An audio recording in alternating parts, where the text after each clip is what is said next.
Assalamu alaikum, I'm Aisha and you're watching Samaa News. Here are today's headlines. Venezuelan President Nicolás Maduro has been transferred to Brooklyn's Metropolitan Detention Center in New York following a U.S. military operation in Venezuela, U.S. media report. Maduro is expected to face federal criminal charges related to drugs and weapons and will be formally arraigned in Manhattan Federal Court in the coming days. His wife may also face arraignment, though her detention status is unclear. The Metropolitan Detention Center, known for housing high-profile inmates such as Ghislaine Maxwell and R. Kelly, is a high-security facility with a reputation for harsh conditions. At least 40 people, including civilians and military personnel, were killed in recent U.S. strikes on Venezuela, the New York Times reports. The strikes followed a U.S. military operation that captured President Nicolás Maduro. One airstrike hit a 3-story residential building in Samaa, near Caracas's main airport, destroying homes and displacing families. Among the dead was 80-year-old Rosa Gonzalez and members of her family. Survivors described widespread loss and despair. The operation, involving air, land, and sea forces, escalates tensions between Washington and Caracas. Venezuela's acting president, Delcy Rodriguez, has urged citizens to defend national sovereignty after U.S. forces detained President Maduro. Speaking on state-linked Telesur, Rodriguez condemned the operation as U.S. aggression, saying it caused military and civilian casualties, and demanded Maduro's immediate release. Earlier, Venezuela's Supreme Court had ordered Rodriguez to assume the role of acting president to ensure continuity of government and defend national sovereignty during Maduro's absence. New York City Mayor Zoran Mamdani says he has spoken directly with US President Donald Trump and opposed what he described as a pursuit of regime change in Venezuela. Speaking to reporters, Mamdani said he called the president to formally register his objection, arguing that such actions violate federal and international law. His remarks come after US Special Forces captured Venezuelan President Nicolás Maduro and transported him out of Venezuela to a jail in New York.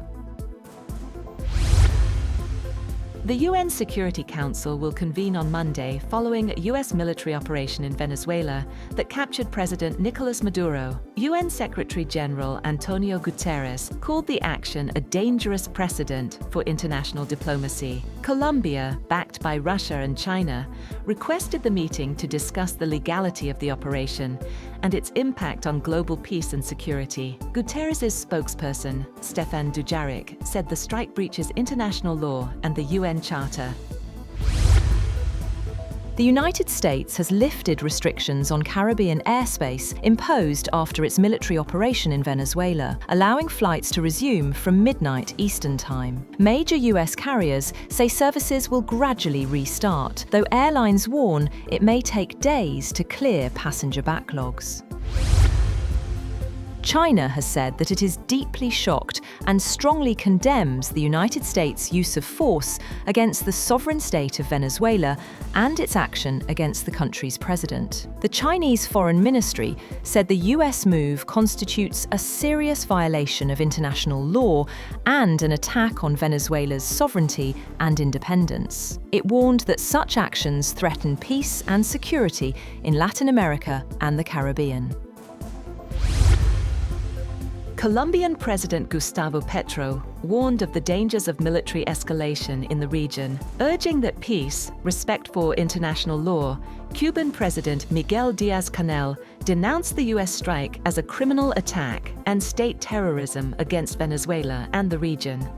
Iran's foreign ministry also condemned the operation, describing it as a flagrant violation of Venezuela's sovereignty and territorial integrity.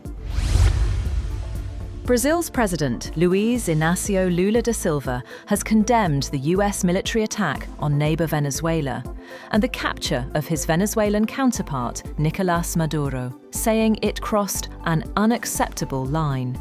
In a post on X, he said, "These acts represent a grave affront to Venezuela's sovereignty and yet another extremely dangerous precedent for the entire international community." Lula also called for a vigorous response from the United Nations.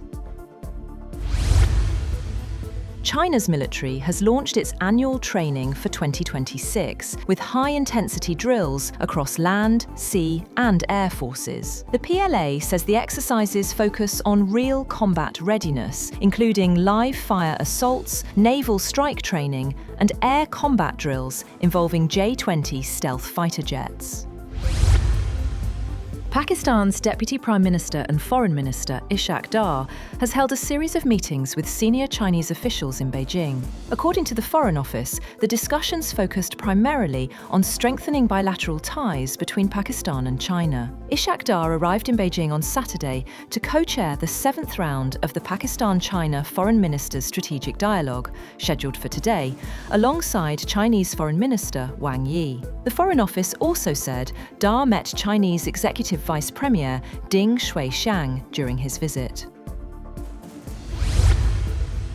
At least 30 people were killed when gunmen attacked a busy market in Nigeria's Niger state. The attackers stormed Kasuavan Daji market, burning stalls, looting food and opening fire on civilians. Witnesses say women and children were not spared, and several people were abducted as violence spread to nearby villages. One person has been killed and 2 others injured in a Ukrainian drone attack in Russia's western border region. The governor of Belgorod said a drone struck a vehicle, killing a man and seriously injuring a woman and a 4-year-old child. He said both of the injured were taken to hospital in serious condition. Firefighters later extinguished a blaze that engulfed the car following the attack. North Korea launched ballistic missiles on Sunday, coinciding with South Korean President Lee Jae-myung's visit to China and shortly after the US military operation in Venezuela. The strikes mark Pyongyang's first tests in 2 months, raising tensions across East Asia. At least 2 missiles flew 900 to 950 kilometers into the East Sea. Officials said the tests signal North Korea's nuclear deterrence, warning both China and the US. That's all for now. For more updates, visit www.samaa.tv. Thank you for watching Samaa News.